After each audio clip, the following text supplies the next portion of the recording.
vous avez présenté qu'un livre pour l'instant, oui, qui s'intitule Claude Quittet au stade des souvenirs et des hommages. Un ouvrage qui est paru en 2022 aux éditions Cêtre. C'est ça. C'est une biographie. Claude Quittet, c'est qui? Claude Quittet, c'est l'ancien capitaine de l'équipe de France dans les années 72-73, qui a débuté sa carrière au FC Sochaux Montbéliard et donc qui a joué 12 ans au FC Sochaux avant d'aller jouer à l'OGC Nice pendant 4 ans, à l'AS Monaco pendant une saison et ensuite il a terminé sa carrière au RCFC Besançon en 1976. Donc c'était une figure emblématique du football franc-comtois, oui, pas du football français. Oui, même du football français. Il a quand même été capitaine de l'équipe de France à 4 reprises, donc ce n'est pas rien, mais c'est vraiment une figure emblématique également du football franc-comtois. Et d'ailleurs, à l'occasion des 90 ans du FC Sochaux Montbéliard, c'était donc il y a 6 ans, il a été élu par les supporters. Il fait partie des 6 joueurs emblématiques de toute l'histoire du FC Sochaux Montbéliard. Est-ce qu'il y en a eu beaucoup des joueurs franc-comtois qui se sont retrouvés en équipe de France et voire même capitaine?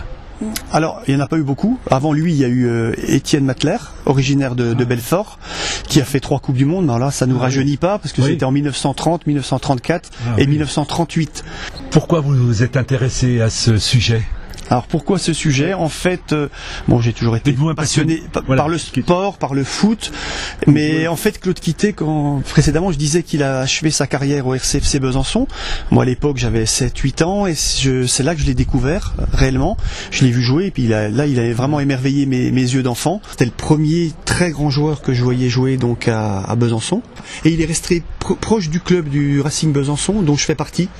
Et ensuite, j'ai continué à le côtoyer un petit peu jusqu'à maintenant.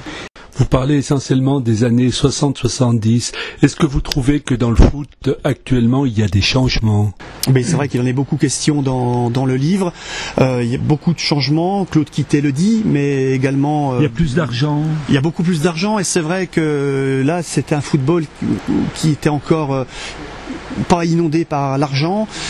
Michel Vautreau d'ailleurs, qui a été l'auteur de la préface meilleur arbitre du monde en 88-89, en parle dans la préface, dit que c'était encore le football d'avant, qui était épargné par l'argent. Toutes les personnes que j'ai interviewées, plus de 130 anciens joueurs et entraîneurs, m'ont dit sensiblement la même chose.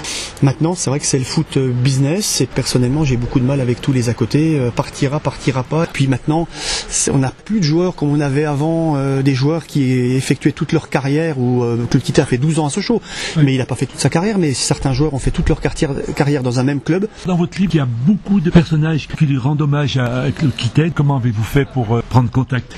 Alors au départ, je voulais faire témoigner quelques personnes. Alors j'avais quelques adresses, on va dire, au niveau de Besançon, l'ancien joueur de Besançon, de Sochaux aussi. Et puis finalement, chemin faisant, j'ai réussi à avoir les adresses de personnes vraiment très très célèbres. J'ai eu Aimé Jacquet, j'ai eu Jean-Michel Larquet, Marius Trésor, Dominique Rocheteau. J'ai eu quasiment tous les Verts de 76. Donc j'ai eu Alain Giresse et même des personnes à l'étranger, Osvaldo Piazza en Argentine, Delio Nice. Et au final 134 anciens joueurs entraîneurs. J'ai eu Giroud aussi comme entraîneur célèbre. D'autres projets? On m'a sollicité, alors pas forcément dans le sport. J'ai beaucoup travaillé aussi sur l'argot quand j'étais étudiant. J'ai fait une thèse sur l'argot et j'ai travaillé sur notamment Renaud, le chanteur, et qu'on pourrait repartir peut-être aussi sur quelque chose comme ça. Donc il y a différentes pistes. Pour l'instant, je prends mon temps.